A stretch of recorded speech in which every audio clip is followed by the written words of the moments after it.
My name is Scott, and I have always loved being around the water. A dream of mine was to one day own a lakefront property of my own. For years, my wife and I have driven around the state looking at property. Sometimes we were serious, and sometimes we just needed something to do, but we were always dreaming. Now the dream has become a reality. Come join us as we attempt to build our very own off-grid cabin on Lake Lot 9. Time is a-wasting, and it doesn't care about what you're going through. So go and look out your window. You see, the world is just a canvas for you, and there's no time for mercy.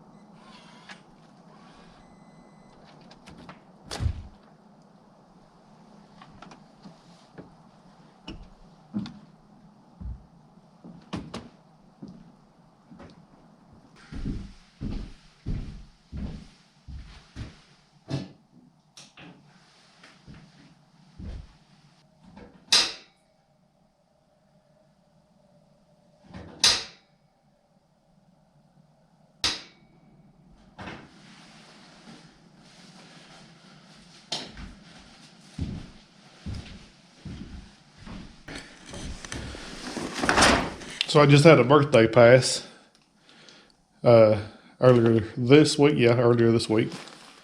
And my son bought me a couple of first aid kits, which obviously will be super handy to keep down here at the cabin.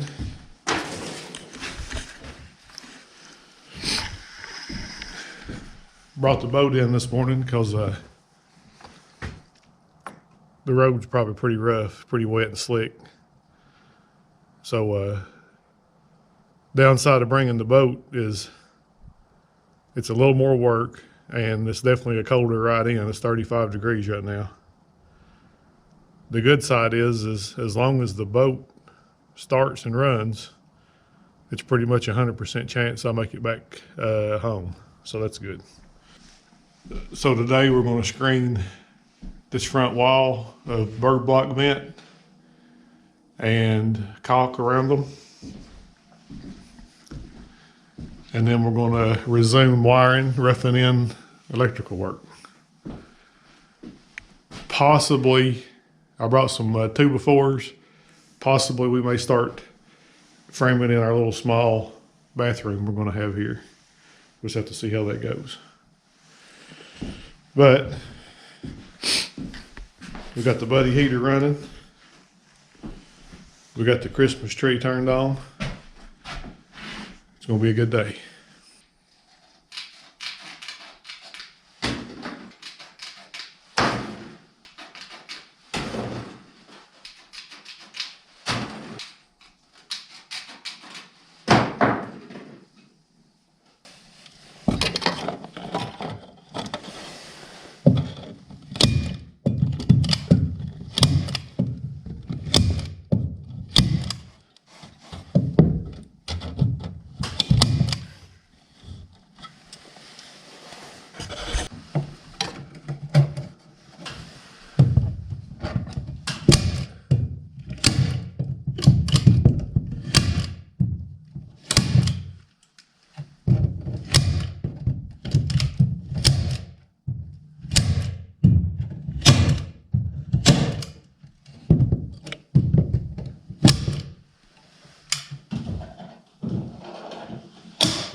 All right, so hopefully I'm completely finished dealing with this bird block.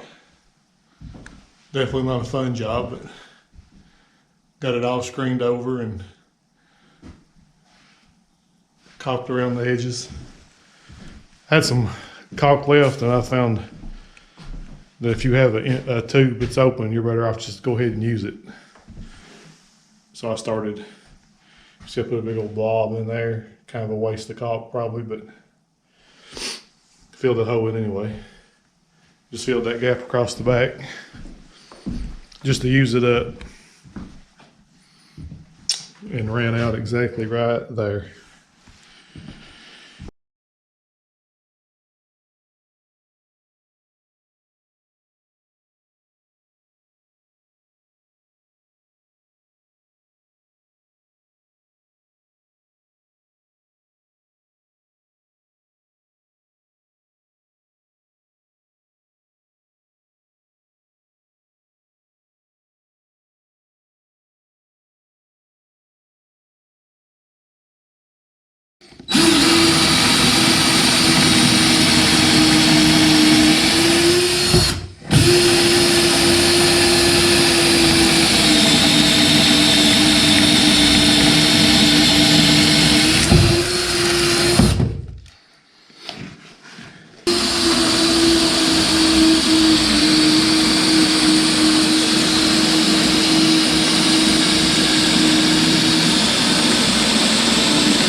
do a little recap for the day.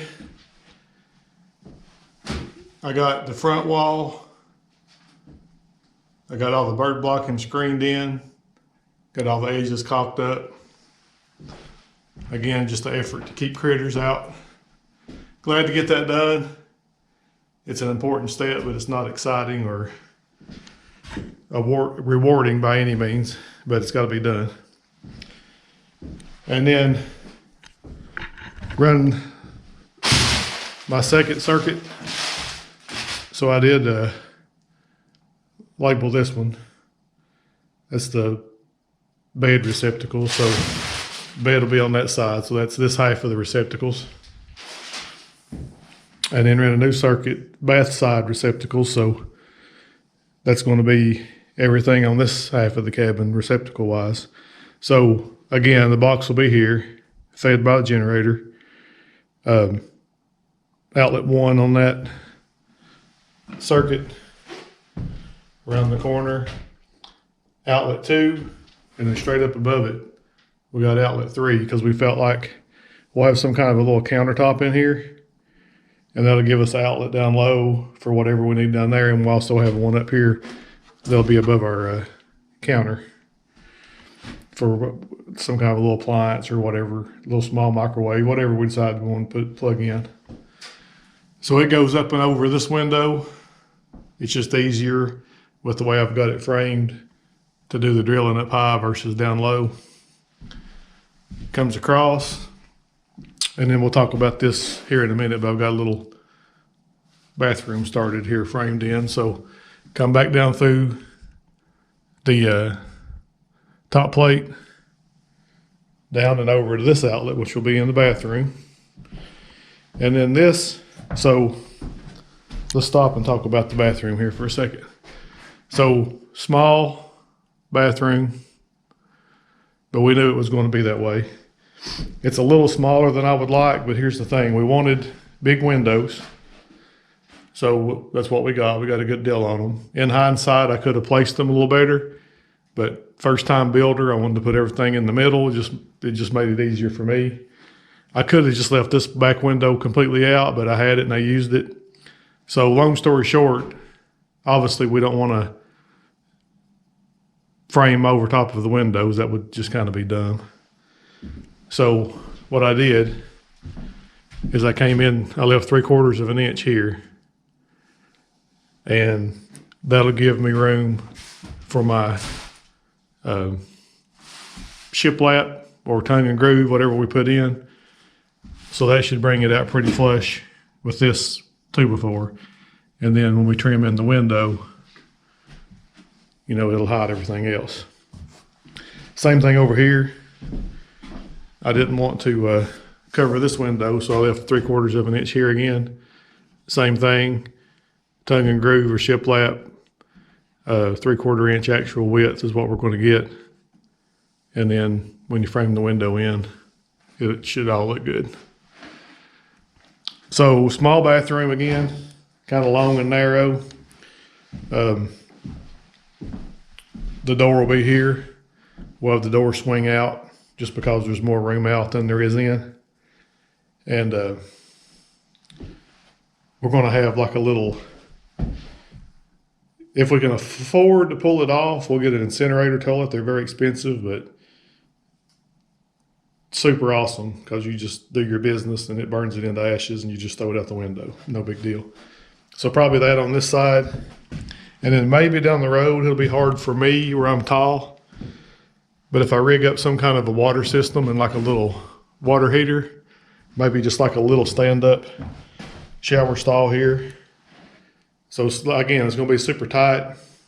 Toilet, possible shower, and then we'll have some kind of a sink or hand sanitizer or whatever out here. You can come out and wash up or whatever. Still got to do some framing in this corner just to make my inside and outside finish match up, but that's not a huge deal. So it'll be a 28-inch door. What I did is I took advantage of my rafters, so I didn't have to run a board across and then cut all these angles on these boards. So obviously I'm not worried about a certain center or whatever because it's not load bearing at all whatsoever. We'll just be hanging some siding on it and it'll be done. I'll probably I'll add one here. I'll add one there. I'll finish this corner out. Not a huge deal at all. But the way it worked out, I'm going to put a 28-inch interior door here. And by utilizing these two rafters, I need a 30-inch rough opening, but it gave me a 31. So no big deal. Just get a 1x and shim in, or I can get 1/2-inch plywood and shim both. That's not a huge deal. It's easier to work with the opening that's too big, obviously, than one that's too little. So then I'll have to consult the boss on this one, but the door will open up outside. You'll go in. The easy route would be to bring this wire up here and put a light switch either here or here, and then come up and have the light kind of in the center of the bathroom. The most convenient to use would be bring the wire up across and back down this interior wall and have the outlet probably on this stud. That way you can open the door, reach in, click, or you could just reach over here. I'm hoping we go over here that way. You just less running wires, obviously. Wire, switch, wire, light, done. So that's what we got today. I feel pretty good about it. Everything went pretty well. So we got one more. We'll tie in the bathroom light to that circuit, so it'll be 2 circuits, and then we'll have a light switch here. It's a double light switch here. It'll go, of course, we'll go panel, double light switch. One switch will go to the porch light. The other switch will go up, and we'll configure all of our lights the way we want them in here. Probably five wafer lights. I'm thinking 1, 2, 3, 1, 2, and then one in the bathroom. But anyway, you get a nice look here of the boat and the dock and the lake. It's a cool December day, but it's beautiful out.